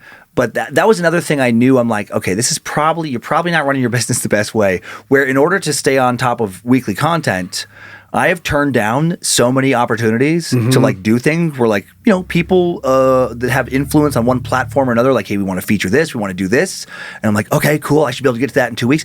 And then just wasn't able to get to it, and you do that enough and eventually they stop poking. Asking you. Right. And so I was like, I'm excited too, just to like, I do that same thing with my mom. Like she keeps on, she's like, hey, if it'd be great to have you guys back home.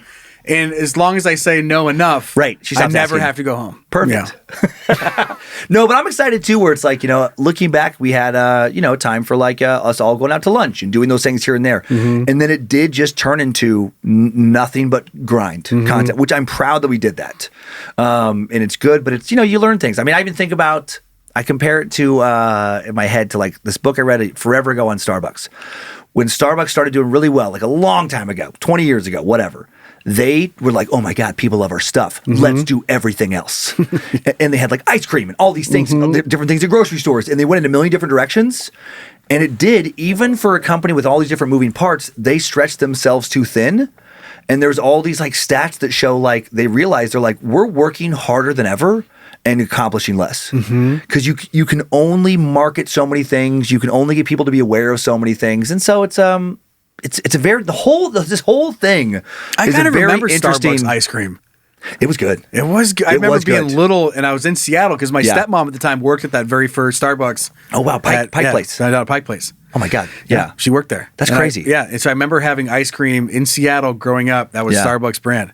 I haven't thought about that since you just said that. Yeah, but it's like, there's our story, it is super unique, but there's also other stories you can find out there where people like, you get caught up in the hype of things working and you don't know that you've stretched yourself too thin until you do it. And then you're like, now what do I do? So I'm excited to see how all of it's going to morph, and it's supposed to morph. There's a thing where it's like, you don't want to like stop doing something because fans like it. But also I've seen this a million times too.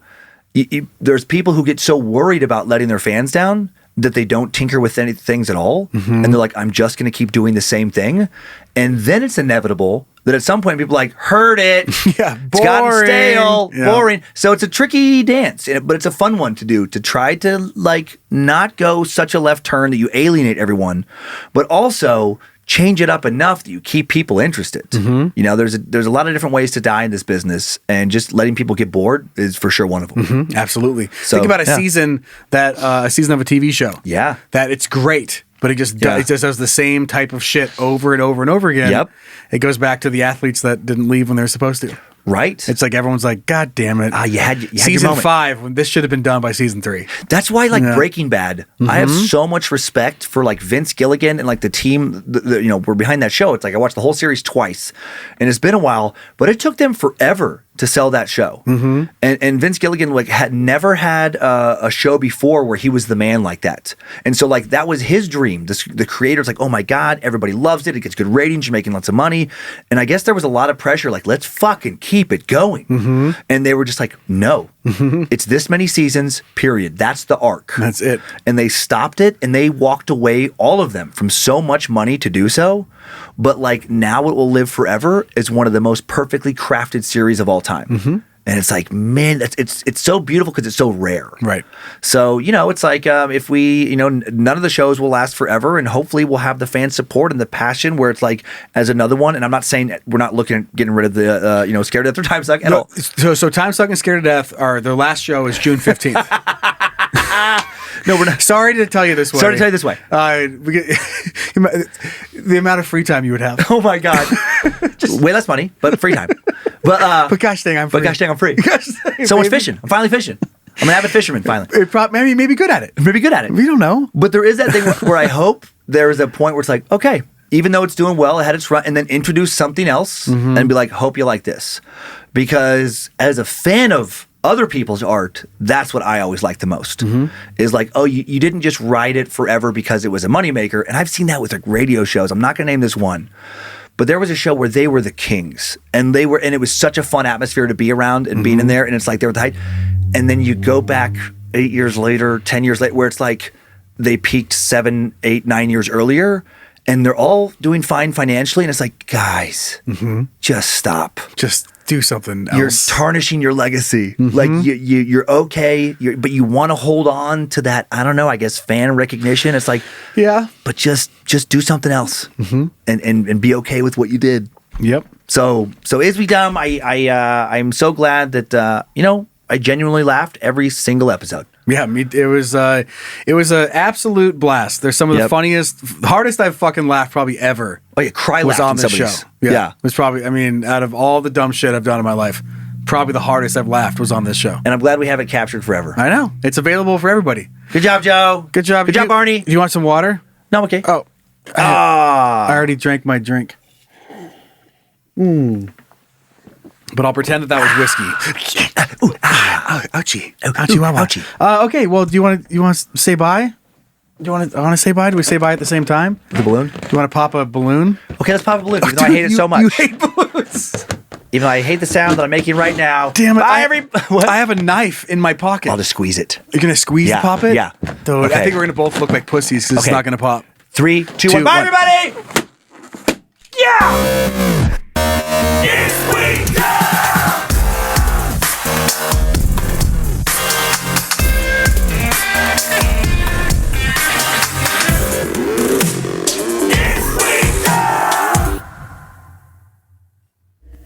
Bad Magic Productions.